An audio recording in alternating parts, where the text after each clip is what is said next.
And let's talk first to Rod McKenzie, a spokesman for the Road Haulage Association. Hi, Rod. Hi, Clive. Your reaction, first of all, to these documents released today? Well, it's much too little and it's much too late. And this isn't about being Project Fear or a Ramona or a Brexiteer or whatever you like. This is about the hard reality of running a business that relies on road transport to get whatever it is that you are trying to sell to wherever it is that someone wants to buy it. And the reason, without taking up too much of your time, is a sort of simple explanation. Under EU rules, we've been trading in what's called a community license, which means that any lorry from the UK can go across to France or any other part of the EU without any checks, just roll onto a ferry, roll off the other side, and vice versa. Now, when we leave the EU, if there is no deal, that community license will go. And that will mean that every vehicle that travels from, let's say, the UK to the EU will have to be checked, that it has a license to travel, and that it has customs clearance. And just on those two things, there's precious little in this document to give us any sort of reassurance. And we're 7 months away, no detail, and still not a lot that people can plan around. But I've spoken to truck drivers who say that it isn't too difficult to sort all that out, that we do it with the rest of the world, it can be covered with technology, we can produce our own documents, and not every lorry would then have to be stopped. You could just wave something and be waved through. Of course, it's possible to strike a deal. But what is wrong is that both the EU and the UK governments have been grandstanding for so long that we're now 7 months away from Brexit with no real substantive negotiating time. Actually, the business is a lot more complicated than it seems, or that you've been told by these lorry drivers, simply in the sense that there are two parts to it. The customs part is that every lorry, if there is no deal, I keep saying that, would be checked by the authorities before they travel to France. Now, that check will take perhaps 20 minutes, because that's exactly what used to happen in the days before we were part of the EU, when the volume of traffic was much less. Now, just imagine what that would do to the county of Kent.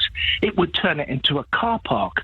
There would be traffic jams everywhere, massive queues, and we'd have food, potentially rotting on the quayside, because we've got so used to just-in-time, plentiful delivery, so the things we love. What about the other way around? Would there be, in this scenario with no deal, in your view, would there then be huge backlog of lorries on the other side of the channel as well, trying to come here?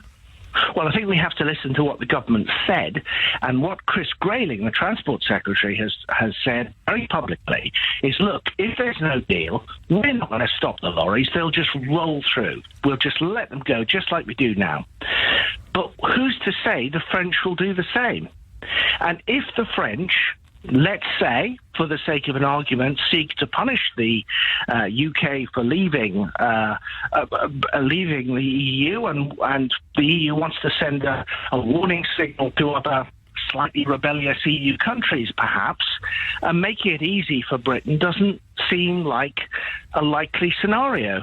And of course, if the ferries are delayed on the other side because there are queues, it doesn't matter what we're doing on this side, because the ferries will still be delayed. So you'll then have, whichever way you cut it, queues in Kent and a backlog.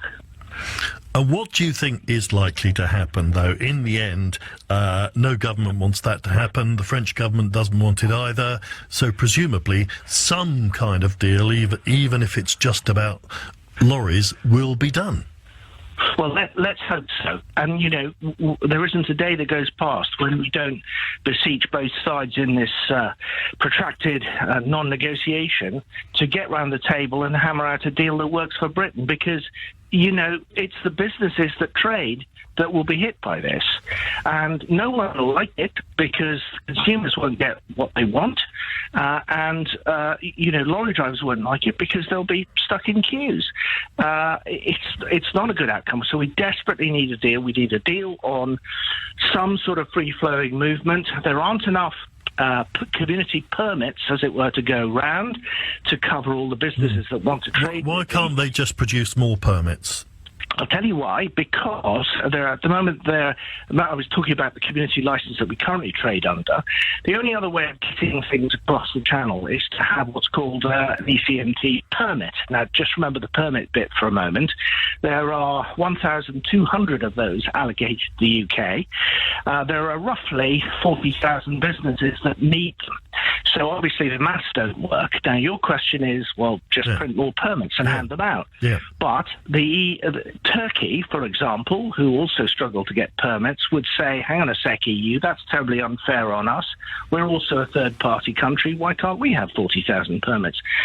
Which wouldn't be what the EU would like or would find acceptable. So, there are these complexities of the political negotiation that are not being dealt with at the moment, Clive. Thank you very much indeed. Rob McKenzie joining us there from the Road Haulage Association.